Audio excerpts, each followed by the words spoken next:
Hi class, this is Professor Tomney.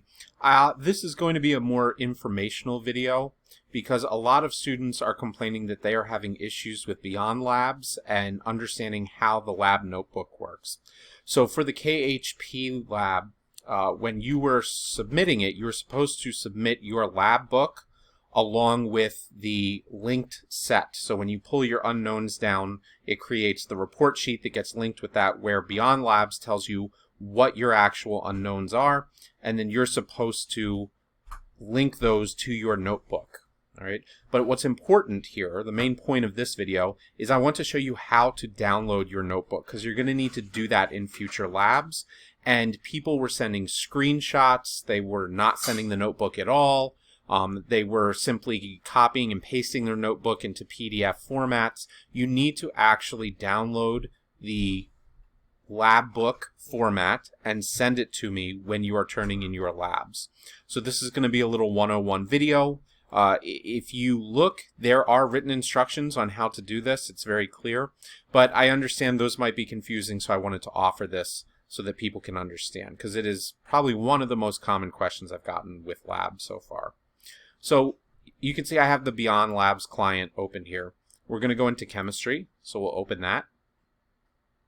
And we'll wait for just a second. When we load the chemistry, it's going to come up with our regular dashboard, right? And titrations is what we've primarily been working with. We did the KHP titration, and right now we're doing some weak acid and weak base titrations.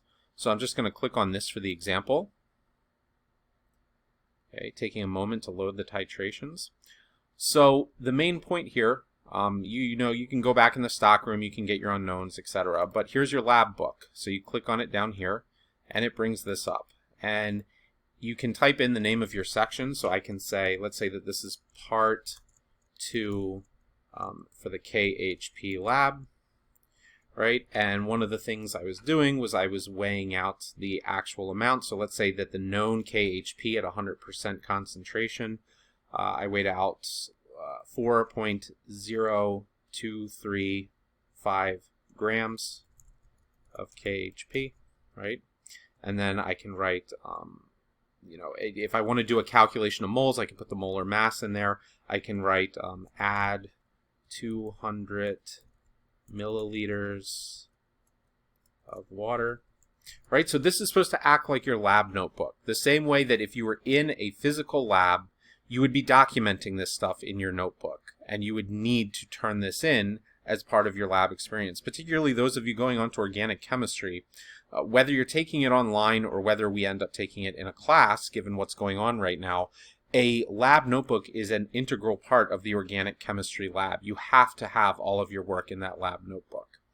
So this is where you would be taking notes. You can do calculations in here, but you are able to do your own calculation sheet and submit that, because that can get a bit monotonous. But you absolutely need to be documenting what you're doing in here, right? So if we have the color changes like we did in this most recent titration lab coming up, you can say, methyl orange changed yellow at, and then you can note the pH that it turned, well, when the indicator turned that color, okay?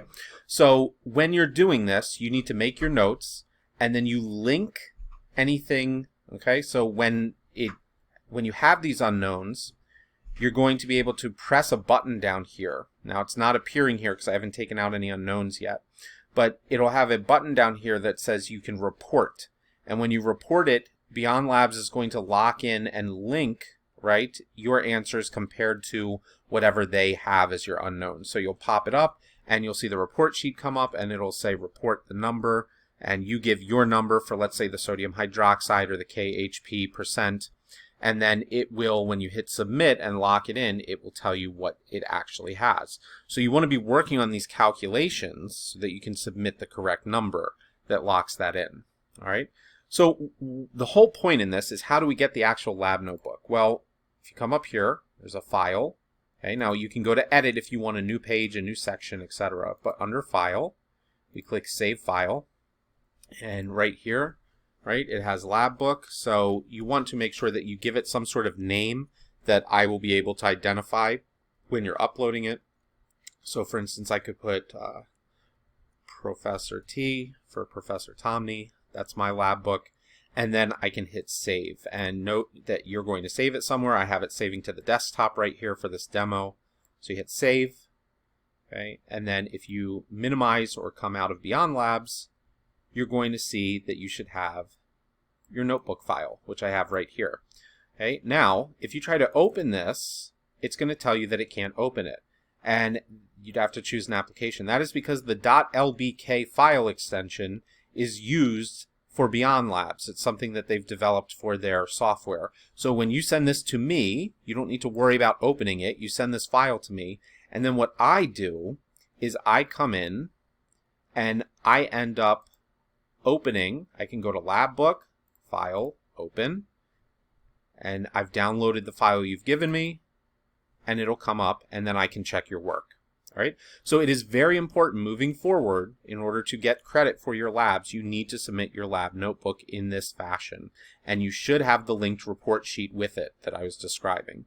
So if you have any other questions, you're welcome to leave a comment, or you can directly contact me. But I wanted to create this video tutorial to help students before we got further into the summer semester with these labs. So hopefully everybody found that useful, and I will see people for future videos. Thanks, everyone.